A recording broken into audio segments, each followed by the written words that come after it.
Hola amigos y hermanos en Cristo, continuamos con esta serie que hemos titulado La redención de Cristo y el reformador Martín Lutero, es decir, donde estamos presentando varios segmentos que son muy provechosos espiritualmente del parecer teológico y espiritual del reformador Martín Lutero sobre la obra redentora de Cristo en la cruz del Calvario.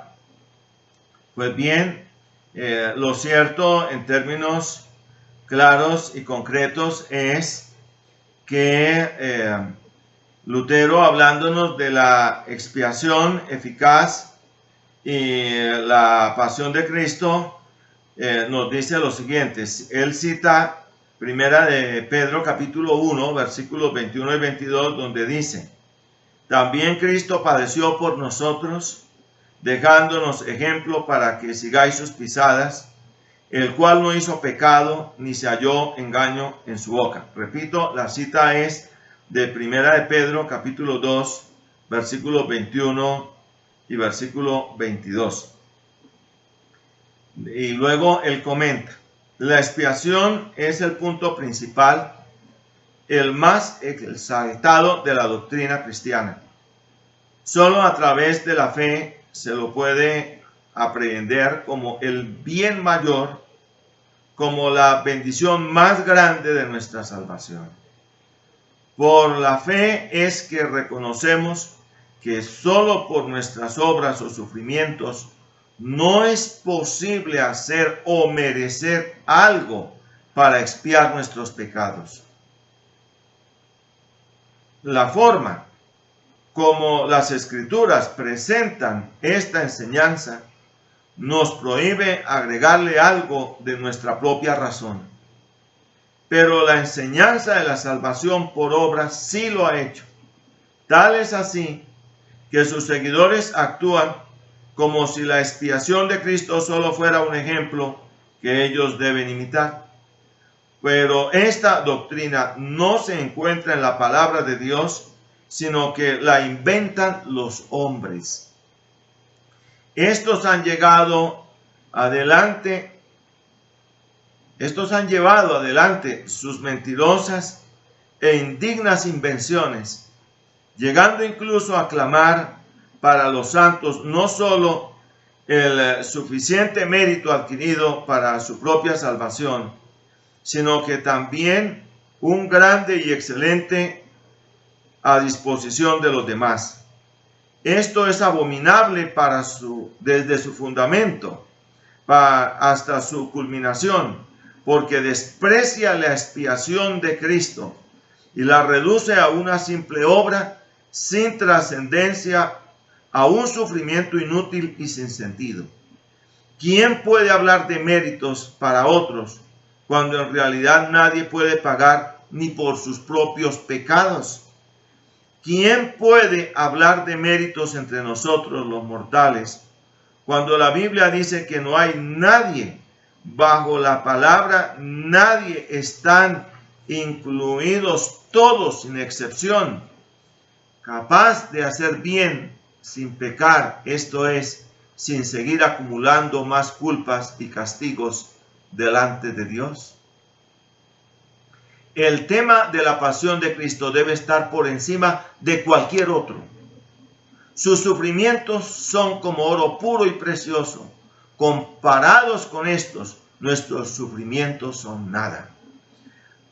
Realmente, todos los santos se avergüenzan de sus sufrimientos cuando los comparan con los de Cristo y se regocijan solo porque se saben partícipes de los padecimientos que Cristo ofreció voluntariamente por todos ellos y los demás seres humanos.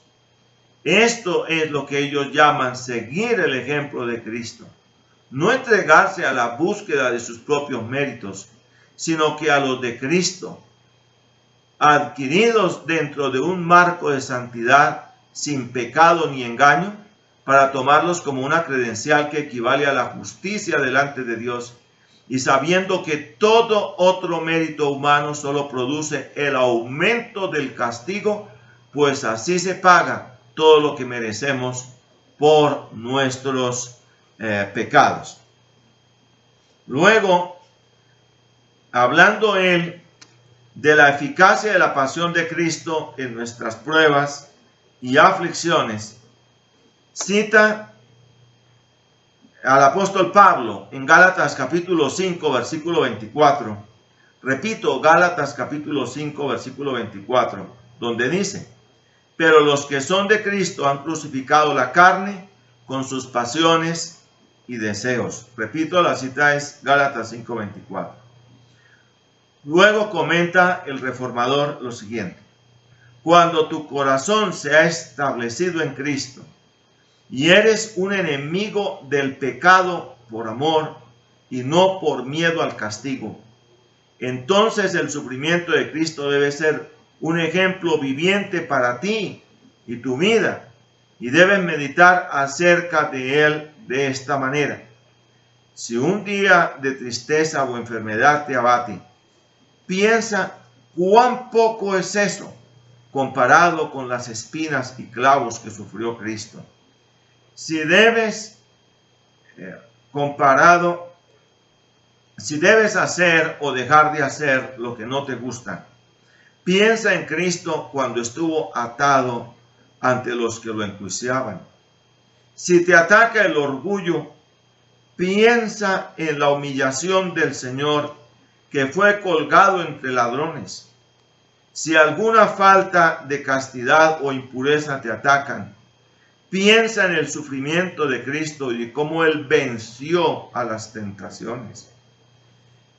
Si odio y envidia te atacaren, si enojo y venganza, piensa en Cristo, que tuvo más razones para vengarse y sin embargo oró por ti y por todos tus enemigos con lágrimas. Y por eso, si problemas y adversidades te afligen, fortalece tu corazón y dile: ¿por qué no he de sufrir un poco si mi Señor sudó sangre de ansiedad, sabiendo que debía ser crucificado para mi bien? Piensa que sería muy malo el deseo de descansar plácidamente, mientras el Señor, saliendo de Getsemaní, debe enfrentarse al martirio y además ser entregado por uno de los suyos. De esta manera podemos encontrar contra todo lo que nos acosa en esta vida, fortaleza en Cristo. Esta es la observación correcta de su pasión y el fruto de su sufrimiento. Y el que se ejercita en ello hace algo mejor que escuchar toda la pasión o leer todas las misas.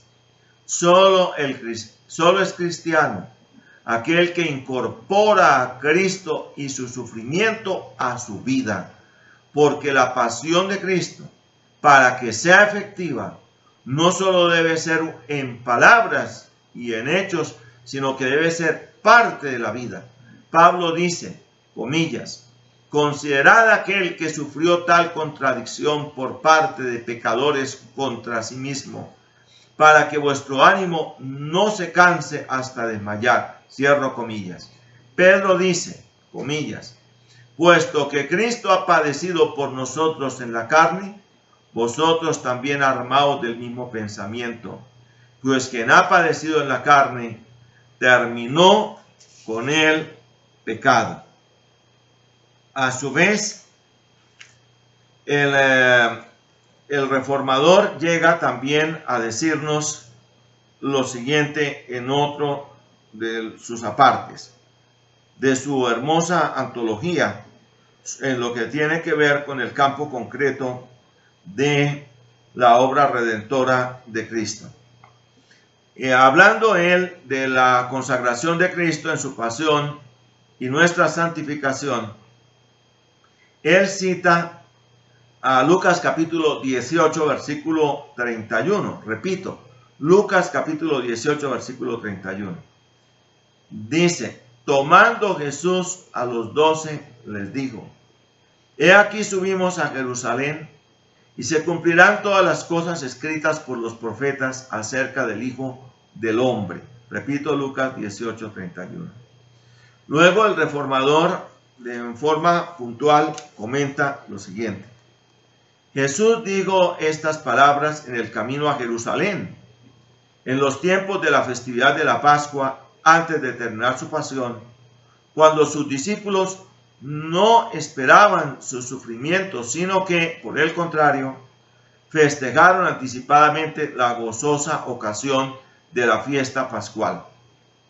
Él les dijo estas cosas para que luego sean más fuertes en su fe, al recordar que les fue dicho que voluntariamente se ofreció a sí mismo en sacrificio y que no fue a la cruz por el poder o la estrategia de sus enemigos los judíos.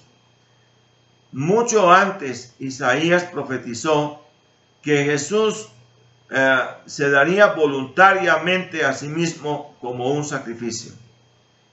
En la mañana de Pascua, el ángel también amonestó a las mujeres para que se acuerden de lo que él dijo, de manera que estén seguros y crean más firmemente que sufrió voluntariamente en lugar nuestro. El fundamento de una verdadera comprensión de la pasión de Cristo se da no solo cuando consideramos el sufrimiento, sino también su corazón y su voluntad en estos sufrimientos. Porque todos aquellos que ven los sufrimientos, pero no su voluntad y su corazón, se aterrorizan aún más en vez de gozarse en ellos. Donde se ve la voluntad y el corazón de Cristo en su pasión, allí hay verdadero consuelo, seguridad y gozo en Cristo. De esta forma alaba el salmista la voluntad de Dios y de Cristo cuando dice, comillas, el hacer tu voluntad, Dios mío, me ha agradado, cierro comillas. El apóstol dice en la epístola a los Hebreos lo siguiente, comillas, en su voluntad somos santificados mediante la ofrenda del cuerpo de Jesucristo, cierro comillas. Allí no se dice a través del sufrimiento y de la sangre de Cristo, que es asimismo verdad, sino a través de la voluntad de Dios y de Cristo. Ambos tienen una misma voluntad, santificarnos a través de la sangre de Cristo. En este evangelio nos muestra su voluntad de sufrir cuando anuncia con anticipación que irá a Jerusalén y permitirá que lo sacrifiquen. Es como si hubiera dicho, miren dentro de mi corazón y vean que hago todo voluntariamente, libremente, de manera que no os aterroricéis ni os sintáis controvertidos cuando lo veáis y penséis que lo estoy haciendo por obligación, que me han olvidado y que el poder de los judíos incrédulos me venció. Esta es la segunda parte de esta serie sobre la redención de Cristo y el reformador Martín Lutero.